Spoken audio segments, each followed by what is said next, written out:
During the day, land heats up faster than water, while water heats up more slowly. As the land becomes warmer, the air above it also warms.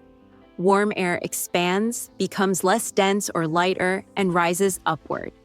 When air rises, fewer air particles remain near the surface, resulting in low air pressure over the land. In contrast, the sea remains cooler during the day. The air above the cooler sea is denser or heavier and tends to sink, causing high air pressure because more air particles are pressing down on the surface. Because air naturally moves from high pressure to low pressure,